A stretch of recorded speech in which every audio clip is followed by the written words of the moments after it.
Afrika na damu kutoka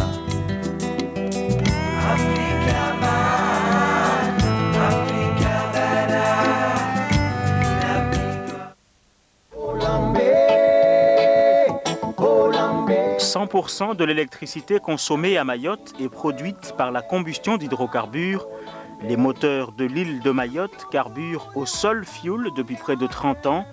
Mise en service pour la première fois en 1977, la centrale des Badamiers en Petite Terre a brûlé près de 39 000 m3 de combustible en 2005.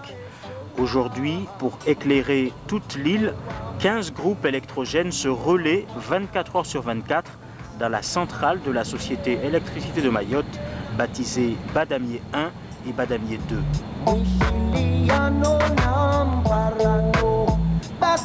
Dans Badamier 1, l'ancienne centrale, 8 groupes remplacent une grosse machine arrêtée pour une visite de routine.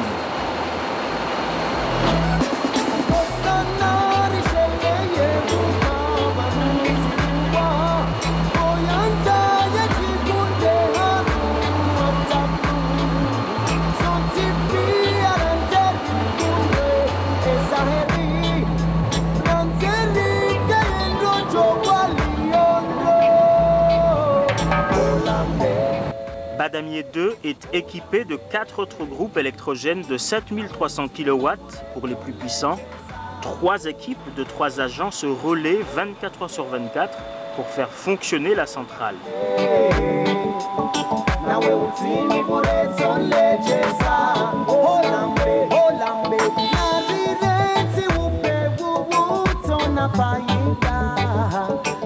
La puissance de production installée à la centrale est de 40 MW, alors que la consommation actuelle frôle le seuil critique de 28 MW. La demande en électricité ne cesse d'augmenter d'année en année, une situation qui inquiète les responsables de la centrale. Notre gros souci se situe sur des horaires bien précis, c'est-à-dire de 10h à midi et de 19h à 21h, où là on a des consommations élevées. Énormément élevé.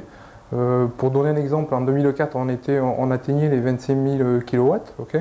Aujourd'hui, on est à 28 000 kW. Quoi. Donc on a pris en l'espace d'un an 3 000 kW de consommation auxquels il faut faire face.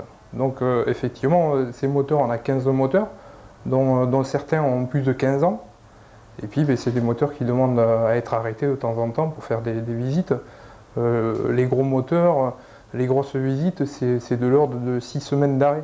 Donc pendant ce temps-là, on est dans une situation tendue où il faut espérer qu'il n'y ait pas de panne, qu'il n'y ait rien d'autre qui se passe, quoi. Ça veut dire effectivement que le moindre incident, à terme, le moindre incident, ça voudra dire du délestage, quoi. Ça veut dire qu'il faudra, pour équilibrer la consommation de la production, il faudra ouvrir certains départs parce qu'on ne pourra pas produire cette quantité demandée, quoi.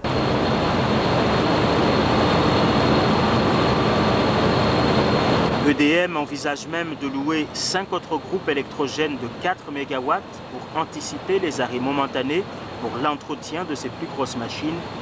Mayotte dépend beaucoup trop de l'extérieur pour sa production énergétique. L'île doit repenser sa gestion de l'énergie. L'écologie, l'augmentation du prix du baril poussent à réfléchir à des alternatives au tout pétrole.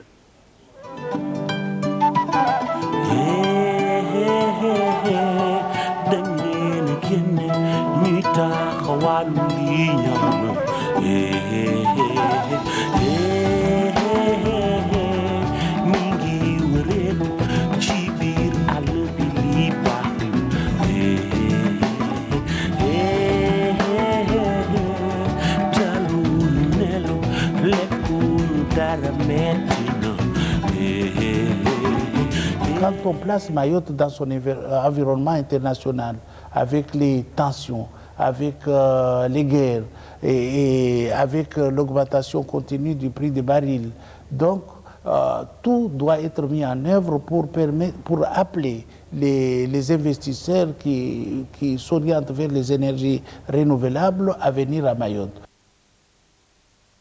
Concrètement, pour réduire la dépendance énergétique de l'île et protéger l'environnement, les conseillers généraux souhaitent, à travers un document baptisé le Livre blanc, adopté en octobre 2003, que tout soit mis en œuvre pour trouver des alternatives à l'énergie fossile.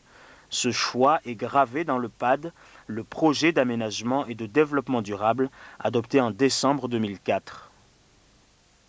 La politique est claire, faire le tout pour que la collectivité soit autonome en matière d'énergie, sachant très bien que nous ne pourrons pas être autonomes d'une manière totale. Cependant, on va contribuer parce qu'on sait que le fait de se faire approvisionner est un problème réel au niveau d'une île isolée comme les Mayotte. Le COGERAL est prêt et s'est engagé dans le cadre de cette délibération à financer les projets ou études, projets, travaux ou études susceptibles de pouvoir apporter à la fois des économies d'énergie, parce que ça aussi c'est une problématique importante, les économies d'énergie, comment faire pour que la production qu'on a aujourd'hui, on puisse le valoriser au mieux. Hein. Donc, c'est-à-dire permettre aux gens de consommer avec vraiment une réflexion claire et réelle par rapport à ce qu'ils consomment, hein, et besoins réels. Et puis la production d'énergie, une substitution de la production EDM pour permettre donc à la collectivité. Donc, un financement qui va être apporté pour les études et pour les travaux. Ces financements seront à définir en fonction des projets, il est clair. Deuxième niveau d'intervention, c'est la mise en place de dispositifs de fiscalité incitative. Donc, les entreprises qui auront à investir sur Mayotte, non seulement ils ont la défiscalisation par le biais de l'État, donc il y a 70 ou 74% de défiscalisation, mais la collectivité accompagne aussi sur des mesures douanières pour permettre à ces entreprises de pouvoir venir. Pour ce faire, les services de la direction de l'environnement en appellent à la citoyenneté des Mahorais en les incitant à changer leur comportement. Dans sa campagne de communication, la direction de l'environnement encourage les ménages à acheter des appareils électroménagers moins gourmands en énergie. Il va falloir se familiariser à un document appelé étiquette énergie avant de faire ses achats. Les étiquettes énergie, ça se présente comme celle-là. Ce sont des fiches d'information que le fabricant de l'électroménager, que ce soit téléviseur, que ce soit même lave-linge ou réfrigérateur, le fabricant doit apposer cette fiche d'information pour que le consommateur achète le produit, mais en connaissance de cause. La classification qui va de A à G. Et puis juste en face, on a la notation B qui veut dire que cet appareil-là est de la classe B. Ça veut dire que ça consomme moins d'électricité par rapport à la classe G par exemple. Si on avait cette annotation, celle-ci, qui montre que l'appareil est de type A, ça voudra dire tout simplement que l'appareil consommera 3 fois moins d'électricité que si c'était du G. Parmi toutes les lampes qu'on voit ici présentées, nous on préconise la lampe dite à basse consommation. C'est une lampe à économie d'énergie. Elle se présente comme celle-ci. Ça, c'est une lampe qui fonctionne avec du gaz, qui s'appelle du fluorescent. L'avantage, c'est que ce gaz-là ne produit pas de chaleur, contrairement à la lampe classique qui est ici, qui s'appelle une lampe à incandescence. Incandescence, pourquoi ? Parce que ça produit de la chaleur. Une partie de l'électricité va en chaleur et l'autre en lumière. Alors que celle-ci, la lampe à basse consommation, l'électricité est directement transformée en lumière, tout simplement. L'avantage qu'il y a aussi pour cette lampe, pourquoi on la préconise, tout simplement parce qu'elle a une durée de vie plus longue. Dans l'effort quasi national pour lutter contre le gaspillage, EDM, partenaire du Conseil général, multiplie les conseils en économie d'énergie pour réduire les factures de ses clients. Un client qui aujourd'hui fait le choix de remplacer 2 lampes anciennes, les lampes qu'on appelle les lampes classiques, 2 lampes classiques par des lampes à économie d'énergie et qui les utiliserait pour 4 heures par jour, il aurait une économie annuelle de 26 €. Soit environ 4,38 € par bimestre. Vous voyez que c'est du concret. C'est-à-dire qu'il fait quand même des économies. C'est que 2 lampes sur 4 heures. Un client qui ferait le choix d'utiliser une marmite à riz, 1 heure, c'est-à-dire juste, il met juste son riz pour pouvoir le consommer 1 heure après et débrancher son appareil, il ferait des économies annuelles de 140 €. On ne demande pas les gens de ne pas utiliser, mais de ne pas gaspiller. Donc si chaque client fait l'effort sur 10 000 clients, cela nous rapporte un pouvoir d'achat supplémentaire de ces clients, de cet ensemble de clients, de 1 600 000 €. Vous voyez que c'est du concret. Donc je pense qu'il est temps aujourd'hui que chacun d'entre nous fasse un effort. Au-delà des économies d'énergie, la collectivité développe d'autres projets en matière d'énergie renouvelable, notamment avec le biogaz. Une société belge avec l'entreprise de nettoyage Star Mayotte et la commune de Mamoudzou veulent extraire du gaz contenu dans la décharge de Hamaha à Kaweni. La décharge viendrait-elle remplacer la centrale des Badamiers? Sans doute pas, mais les autorités espèrent qu'elle sera complémentaire. Le Conseil général est pour l'instant en attente de l'avis technique de l'ADEME sur le stockage du gaz. L'Agence de l'environnement et de la maîtrise de l'énergie veut une assurance en matière de stockage, car le méthane est un gaz dangereux. Il y aura des puits qui vont être faits. Ces puits-là vont aller en profondeur pour récupérer les gaz et les remonter. Et puis en brûlant ce gaz-là, on récupère l'électricité. Ici, on a ce qu'on appelle une torchère qui permet... ici, c'est un test en fait qu'on fait pour savoir si le gaz va permettre de bien produire l'électricité ou pas. Ce gaz permettra de fabriquer environ 2,4 MWh d'électricité, ce qui est assez conséquent sur notre système insulaire et sur la dépendance énergétique de Mayotte face au pétrole. L'autre alternative au pétrole, c'est peut-être le vent. Des expériences vont être menées dans le nord de l'île. Les sites ont déjà été choisis et c'est la société Les Ailes Catalanes qui est à la tête de ce projet. 2 éoliennes de type cyclonique d'une hauteur de 50 mètres vont sortir de terre sur les hauteurs de la commune d'Aqua. Ici, on est sur un site qui est très intéressant pour exploiter la ressource éolienne. Pourquoi? Pour plusieurs raisons. Parce qu'on a une vue assez dégagée. Donc on n'a pas assez d'obstacles pour des vents qui viennent ici du nord, des vents des moussons. Mais on a aussi les vents qui viennent du sud, qui sont quand même les vents les plus importants pour Mayotte, les vents d'Alizé. Voilà. Et puis en plus, on a sur ce site, comme vous pouvez le voir derrière moi, la présence du réseau. Donc c'est un élément très important pour la ressource éolienne parce que quand les éoliennes vont produire de l'électricité, donc là il faut injecter cette électricité-là dans le réseau. Donc l'élément est là, donc c'est un site très intéressant. Aussi on a la présence de la route, donc la voie d'accès pour acheminer les éoliennes du port au site, donc c'est un élément qui est quand même capital. Donc là aussi on est sur ce site-là qui est intéressant parce qu'il y a la voie routière. Et puis on a aussi, comme vous pouvez le constater, l'isolement. On est à un endroit assez calme où il n'y a pas d'habitation. Le village de Aqua se situe environ à 2 km, donc on n'a pas les contraintes de bruit. Aussi pour le paysage, on ne gêne pas la vision, les points d'appel de la vision de la population. Au niveau sécuritaire, c'est intéressant parce que ces éoliennes vont se rabattre. Il y aura un système de rabattage au cas où s'il y a une alerte cyclonique. On est quand même dans une zone où les aléas climatiques sont énormes. Donc ces dispositifs sont intéressants parce que c'est automatique. C'est-à-dire que de Mamoudzou, de La Réunion, de la métropole, on peut téléguider ces éoliennes et les rabattre au cas où s'il y a un cyclone annoncé par la Météo France.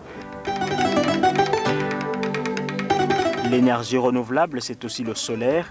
Justement, il fait chaud quasiment toute l'année dans l'île, mais paradoxalement, Mayotte est très en retard dans l'exploitation de l'énergie solaire. Seuls les bâtiments militaires sont équipés en panneaux solaires, comme ici sur les toits des locaux de la gendarmerie à Pamandzi.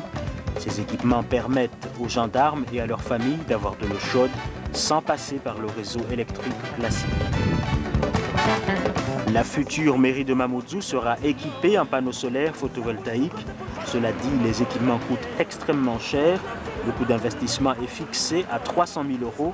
Néanmoins, la municipalité a décidé de s'équiper grâce à des subventions, car il y a urgence. On ne cherche à développer d'autres types d'énergie que si d'abord on est sûr d'être très économe. Parce que ça ne sert à rien de gaspiller de toute façon si on n'est pas capable déjà donc c'est pas la peine de mettre du photovoltaïque si on n'est pas capable de faire des économies en matière de lampes, en matière de ventilation, donc en matière de clim. Et donc ça a déjà obligé l'équipe de maîtrise d'œuvre et donc la commune à faire des modifications sur son projet pour pouvoir l'améliorer, l'adapter par rapport aux protections solaires, par rapport aussi à un niveau de température qu'on considère comme étant correct pour pouvoir travailler, 25 degrés et non pas 18 ou 22 ou 23, mais 25 degrés. Donc tout ça, ce sont des économies qui ont nécessité un investissement supplémentaire, mais qui est rentable, on va dire, à très court terme. C'est-à-dire pour donner un ordre de grandeur, en payant, on va dire, 120 000 € en plus sur le projet global de la mairie, on a un temps de retour d'investissement de moins de 2 ans. C'est-à-dire qu'en fait, on récupère par des économies qu'on fait sur la facture EDM en moins de 2 ans ce qu'on a investi. Donc ça, c'est vraiment le facteur le plus important et c'est d'abord là-dessus qu'il faut travailler avant de travailler sur les énergies renouvelables. Et le deuxième volet, c'est l'énergie renouvelable, le photovoltaïque qui était retenu pour la mairie.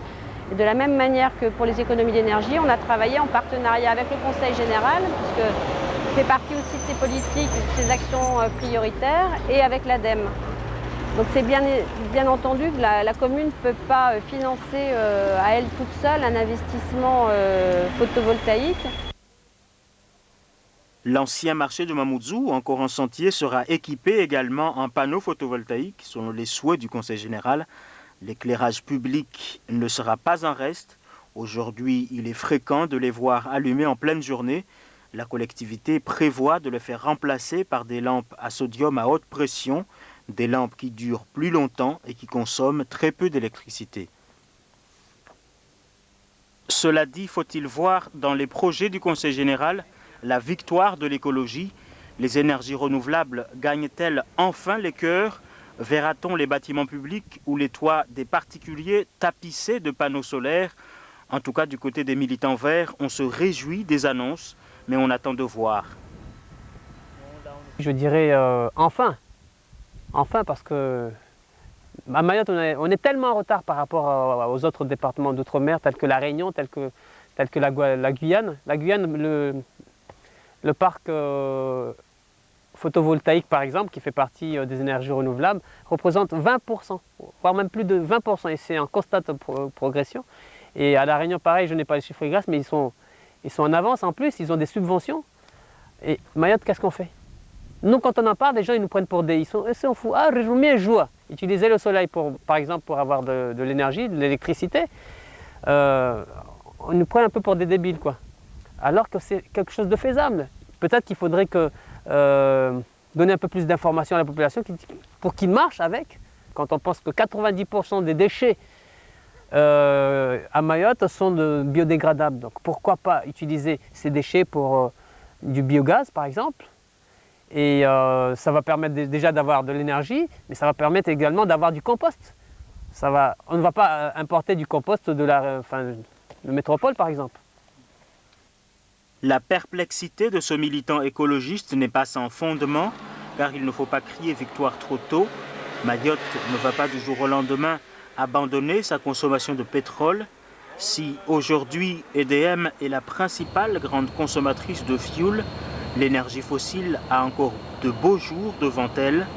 Un projet de construction d'une deuxième centrale est d'ailleurs en gestation du côté du port de Longoni à l'horizon 2007. En attendant, un pétrolier de 5000 tonnes traverse le lagon tous les 25 jours pour approvisionner l'île en hydrocarbures. À l'origine, le bâtiment mouillait au large de Dzaoudzi tous les mois, une opération qui est devenue de plus en plus juteuse pour la société Total.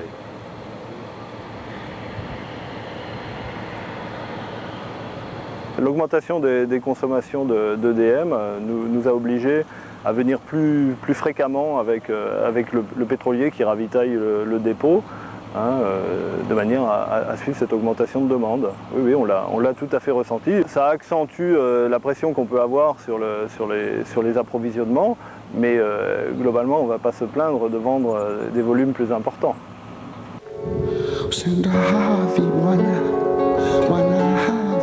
À écouter les responsables de Total, le pétrole continuera à affluer encore de longues années dans les cuves des centrales mahoraises. Pour eux, l'urgence n'est pas dans le développement des énergies renouvelables dans l'île. La direction de Total assure également que toutes les mesures sont prises pour limiter les risques environnementaux pour le lagon de Mayotte.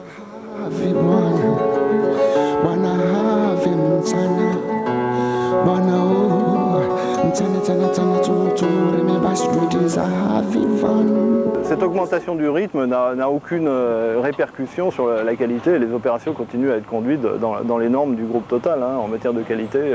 Non, il n'y a pas de, vous inquiétez pas, il n'y a pas de changement.